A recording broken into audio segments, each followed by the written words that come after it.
jam-packed couple of months, filled with highs and lows that have kind of stopped me every time I've prepped to sit down and finally do another vlog.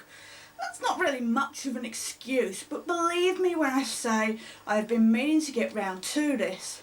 I'm here now though, except before I give an update on what's been happening, I just want to quickly answer a couple of questions, comments I've received.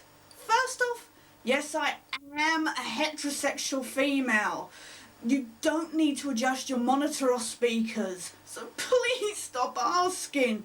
The hair means absolutely nothing, except that it's ridiculously thick and I got eczema on my scalp.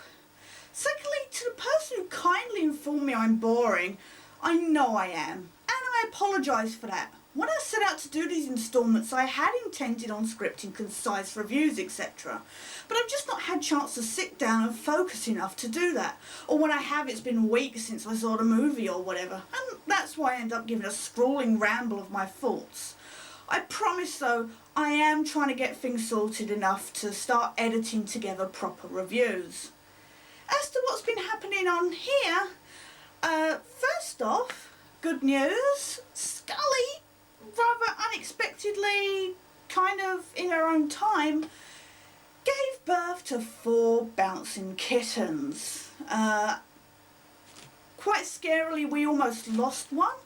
I got home to discover that she'd had them behind the sofa, except behind the sofa there was no room for her to sprawl, for her to get all the kittens together, and presumably the last one born was still covered in gunk and freezing cold. I really thought it was dead, but I touched it and it kind of went so I kept it warm. I kind of frantically went online looking for stuff, kind of asked around. I got that the idea was just to keep it warm and, you know, try and get it to feed, but I didn't know if there was anything else. So a very kind friend, Georgina, her husband, went to Pets at Home and brought round one of those orphan puppy feeding kit things, which I tried, and it just completely refused to take anything from the bottle, which was still really, really scary. It was still really, really cold. It was refusing to go to Mum. Mum was refusing to clean it, so I cleaned it up, you know, with some very light warm water, kind of wrapped it in a blanket and just got it warm enough, tried to get some drops down its throat, stayed up all night to keep an eye on things, and it's still kicking and fighting, so that's definitely very, very good. They're 3.5 weeks old now, born on the 20th of May, so I'm really, really chuffed that she had them. When I realised that she was pregnant, it seemed like she was huge for ages, and you've got to bear in mind, she only just recently turned 10 months old. She wasn't even 10 months old, so when I realised that she was pregnant, I got to explain, I didn't even know she'd gone on heat. I mean, yes, she'd been going out, but after going through with Shadow, I knew when Shadow went on heat, Scully just magically went out, came back, and was apparently pregnant. So she just suddenly ballooned, and she was like this huge size for forever. I didn't know when she conceived, so it was just a point of waiting, and then she finally popped, of all things, when I weren't there. So I'm very, very happy that not only did she have 4, not only are they still all kicking, but she did it all on her own, so I'm very happy about that. Mulder the Pooch, who's now, well, 7.5 months old, coming to 8 months, a couple of weeks. He's doing really well. He's a pain in the butt sometimes, but he now barks at the door. He's come a long way in his getting friendly with people. Unfortunately, people are freaked out when he barks at the door and they come, and you know, he's like, whoa, whoa, whoa, whoa. But I mean, when we go out for walks, we encounter other dogs, and sometimes he just wants to play, sometimes he just wants to go over and sniff.